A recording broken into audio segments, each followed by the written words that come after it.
Es un privilegio para el programa poder tener hoy día como invitado a Andrea Greppi.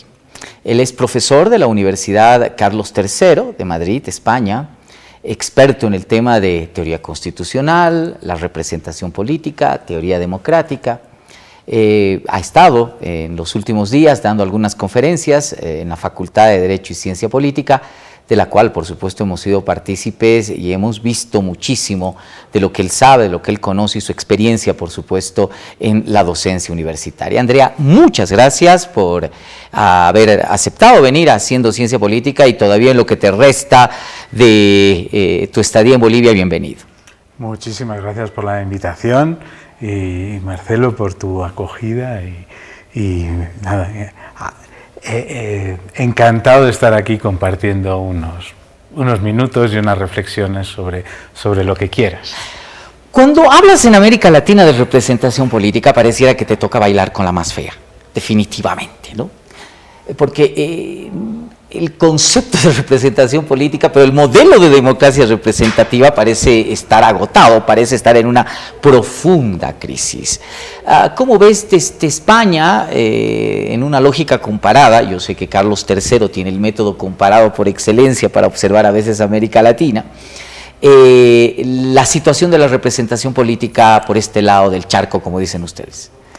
Bueno, de entrada yo comparto y precisamente el origen de mi interés de mi pasión por esta cuestión de la representación política viene de comprobar que el modelo convencional, el modelo heredado de representación política está, yo no sé si completamente agotado, pero fuertemente sometido a una presión extraordinaria.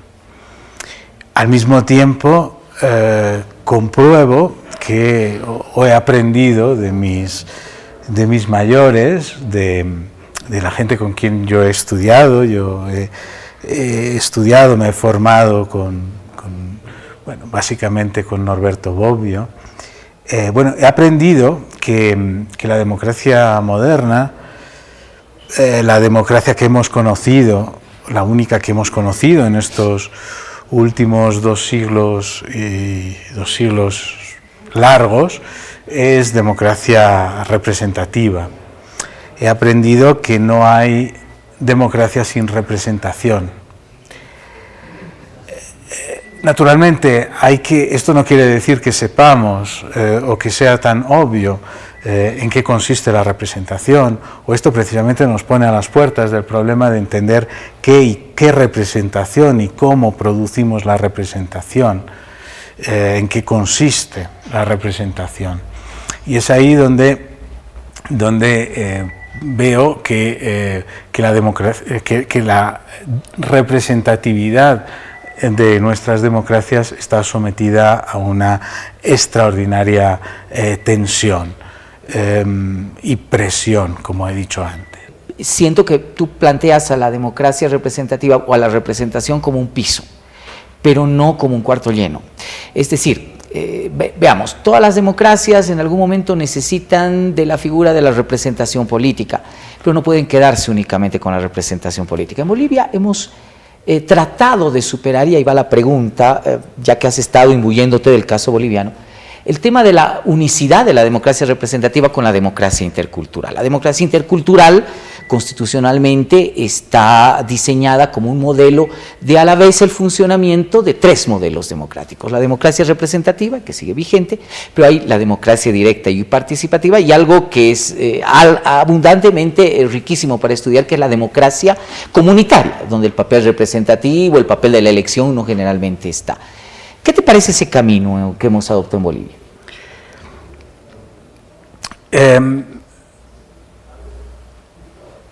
Yo abordaría la cuestión, o abordaría el problema abierto, no solo en Bolivia, tal como lo traes tú aquí y como se está planteando aquí, sino como se presenta en cualquier lugar del planeta,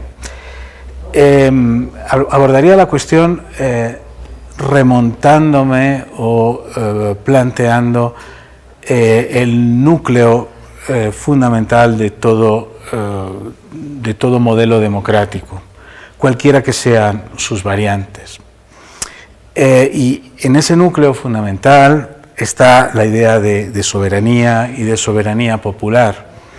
Y está la cuestión fundamental de quién tiene la última palabra sobre las decisiones que nos afectan a todos.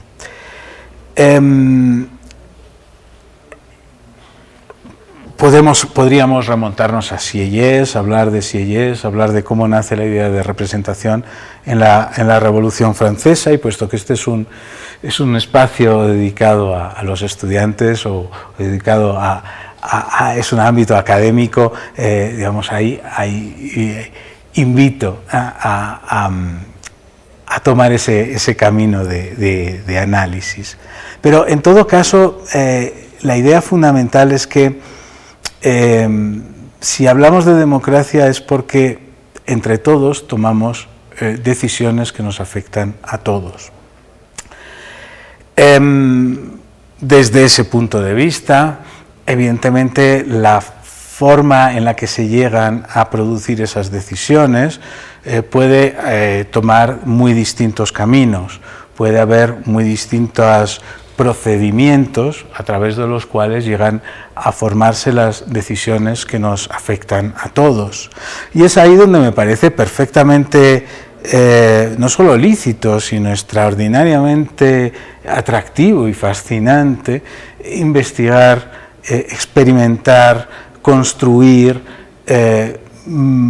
caminos distintos para tomar decisiones que al final, si queremos que sean democráticas, tienen que representarnos a todos. Concretando en tu pregunta, ¿qué me parece esta diversificación de las formas de representación?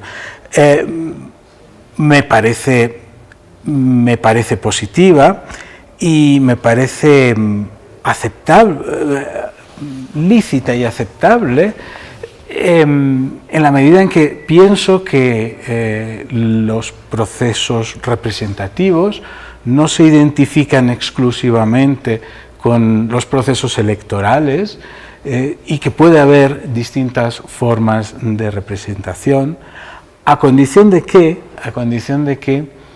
al final prevalezca o se quede claro que la voluntad democrática tiene que ser una, es decir, no puede haber más de una voluntad que sea democrática. La voluntad del soberano, si vamos a volver hasta el contrato social, si tú puede quieres. haber muchas formas de construir representaciones, pero al final tenemos que establecer dónde está la última palabra. Pero el requisito sine qua non de un proceso democrático siguen siendo las elecciones. Por lo menos como criterio mínimo de medir una calidad de democracia. Sí, sin duda, siguen siendo las elecciones. En realidad nos movemos dentro de tradiciones institucionales, ¿no? Y es difícil, no digo modificarlas en absoluto, las tradiciones institucionales siempre tienen un margen de flexibilidad, pero no podemos reescribirlas desde cero. Y el hecho es que el método electoral, el juego de las mayorías y las minorías, bajo determinadas condiciones, con determinadas garantías, en un sistema de separación de poderes, con una esfera pública democrática que respalda todo ese proceso. El sistema electoral históricamente ha funcionado no en todos los lugares del mundo, con extraordinarias diferencias entre los distintos lugares del mundo, pero visto en perspectiva histórica, 200 años de construcción de la democracia ha producido avances y ha producido logros que realmente no podemos desconocer. Te pregunto esto, Andrea, porque, claro, en algún momento se puso en dicotomía el tema de los procesos electorales formales típicos de la democracia representativa, si tú quieres, con las formas de adopción de decisiones a través de la asamblea o asambleísticas, comunales, ¿no? Y claro, la idea era cuál de ellas o cuál de estos métodos o estas formas que tú mencionas era más democrática que otra. ¿O estamos ante un falso debate? Absolutamente de acuerdo, estamos ante un falso debate. Sé que es un tema muy sensible, muy delicado aquí, en este lugar, pero me parece obvio, creo que cualquiera, desde cualquier posición, podría reconocer que el modelo asambleario solo puede funcionar bajo determinadas condiciones, bajo determinadas circunstancias.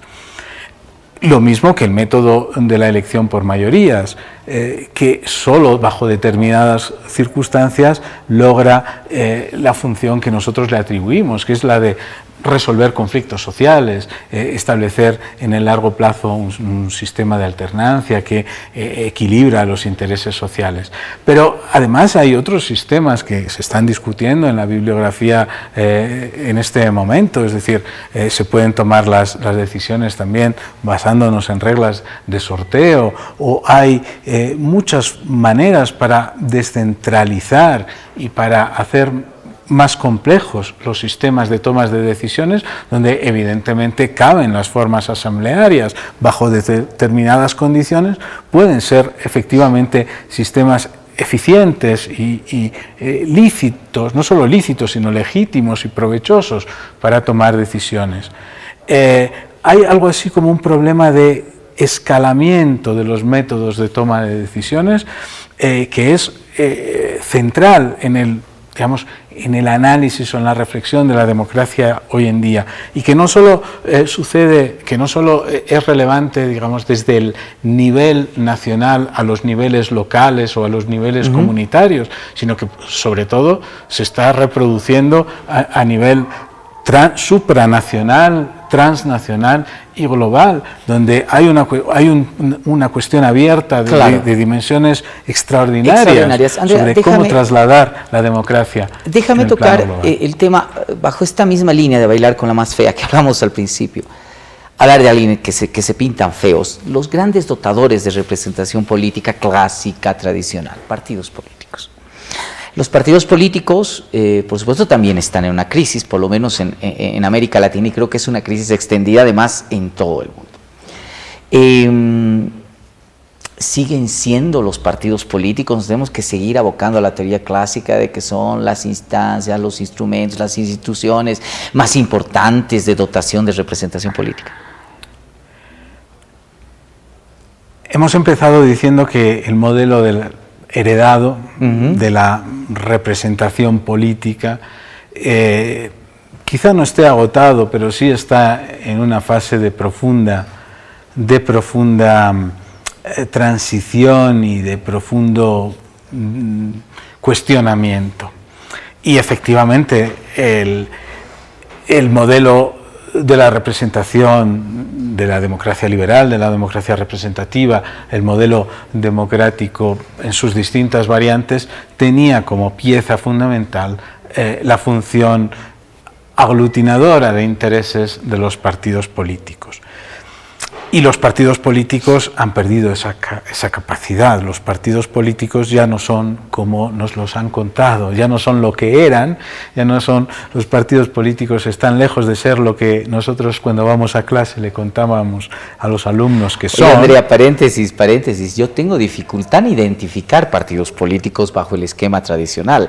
En algunos casos no los ves, ni siquiera existen.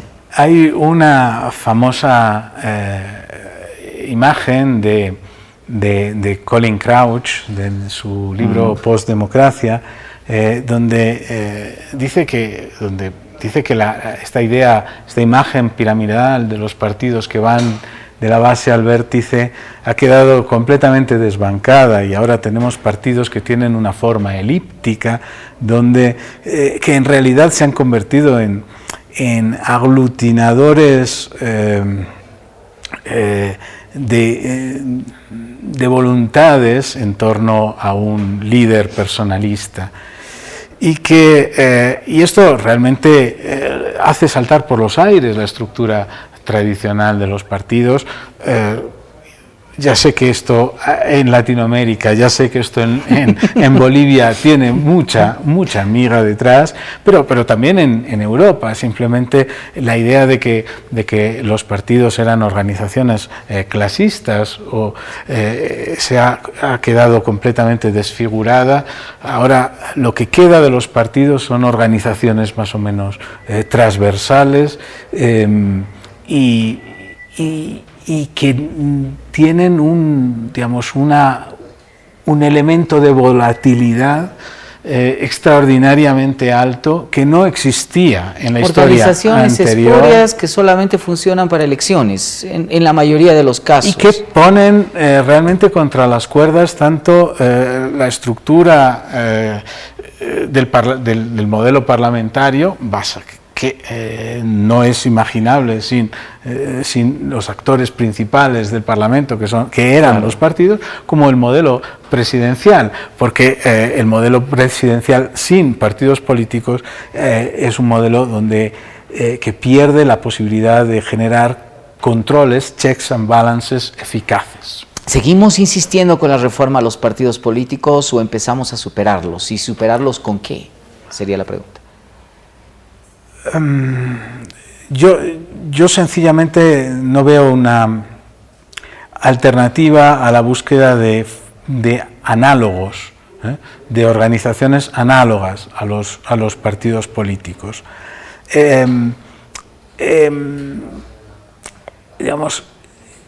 Mejor dicho, el problema el problema de cómo reconstruir los partidos políticos está inevitablemente relacionado con la descomposición de los múltiples niveles de mediación social, los múltiples formas de agregación de la opinión y de la voluntad, claro. Por decirlo en los términos de Habermas, de mi querido Habermas.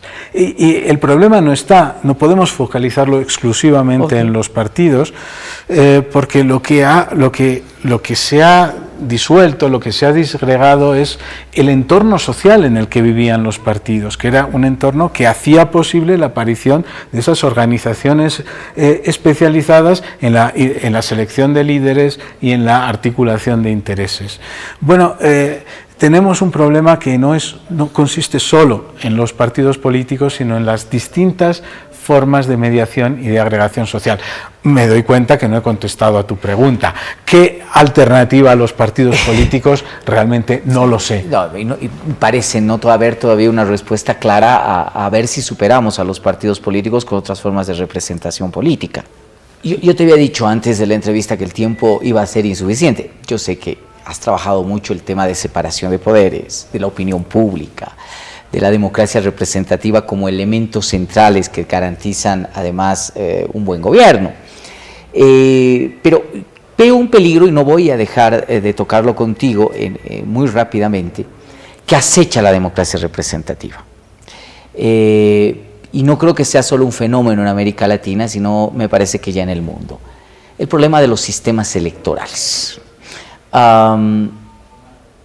Trump nos destapa algo que nunca había pasado en Estados Unidos. Nos dice, señores, fraude. El sistema electoral norteamericano no funciona, ¿no? Y pone en vilo, pone en duda, ¿no?, ese cimentado criterio de la democracia representativa, nada menos que en la madre, ¿no?, de la democracia representativa en el mundo, Estados Unidos. En América Latina ni te cuento, ¿no? Ni te cuento. Lasso en el Ecuador tuvo una disputa muy seria, voto a voto. Castillo en el Perú tuvo que someterse a un recuento de, creo, un porcentaje trascendental de votos electorales. Hasta el final, muy cerca a su posesión, se supo realmente que había ganado las elecciones. En Bolivia, tú sabes la historia, ¿no? Hubo un cuestionamiento muy fuerte a las elecciones que el país vivió el 2019 y a raíz de eso se produjo un proceso de inestabilidad política. ¿Qué pasa con los sistemas electorales en el mundo? Recuerda también Bush, el Bush Jr. Claro. Que en los hechos perdió la elección por voto popular, pero por el sistema de colegios electorales en Estados Unidos fue presidente. Pero esta vez Trump dijo que todo el sistema está mal y lo cuestionó. Hay realmente hemos descubierto de pronto, o sea, al comprobar que los sistemas electorales no producen los resultados deseados, hemos descubierto de pronto que nuestras democracias se sostenían sobre una base mucho más frágil de lo que pensábamos. Yo diría que lo que está pasando con los procesos electorales en muchos lugares, en condiciones distintas, por supuesto, es un síntoma del desprestigio del conjunto del sistema. Es un síntoma de la pérdida de capacidad legitimadora del sufragio.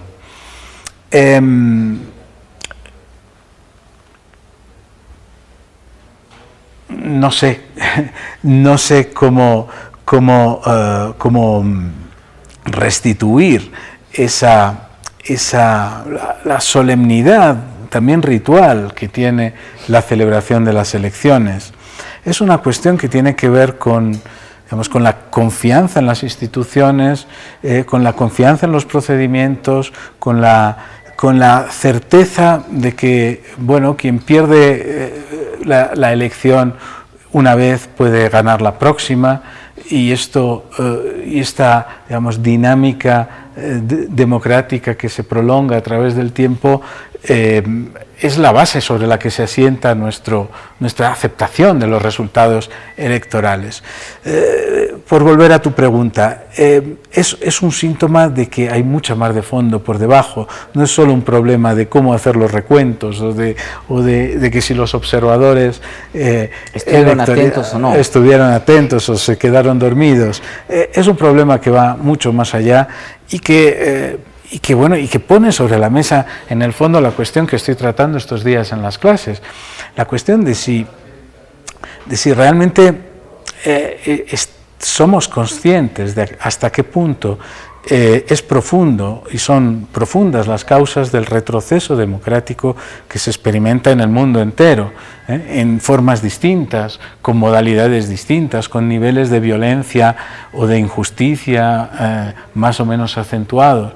Pero no sé hasta qué punto somos conscientes de que la democracia se ha vuelto un objeto extraordinariamente frágil y que hace solo 20 años, o digamos, hace unos cuantos años, no teníamos ni idea de lo que se nos venía encima. Dábamos por descontado que la democracia era el camino, y esto, en realidad, a la prueba de los hechos, se está revelando mucho más complicado de lo que parecía. Qué bueno es dejarnos de mirar el ombligo, aunque sea por unos minutos, echarle un pincelazo no solamente a la visión de otros contextos, sino lo que está produciéndose en otras universidades. Creo que ese es un elemento altísimamente valioso, no solamente para configurar lo que significa un criterio de análisis de coyuntura, sino también una visión a mucho más largo plazo. He tenido el privilegio de conversar con Andrea, profesor de la Universidad Carlos III de Madrid.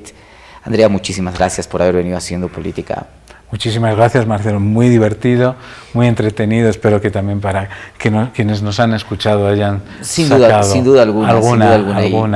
algún estímulo para luchar por la democracia. Y nada, que tengas una excelente estadía en lo que te queda aquí en Bolivia. Muchas gracias. A ustedes, amigos, muchísimas gracias por haber acompañado la emisión de este programa. No se olvide seguirnos por las redes sociales, por el canal de YouTube, donde usted incluso puede ver todas las emisiones de los programas que hemos tenido haciendo ciencia política. Muchísimas gracias por su atención. Continúe con la programación de Televisión Universitaria. Buenas noches.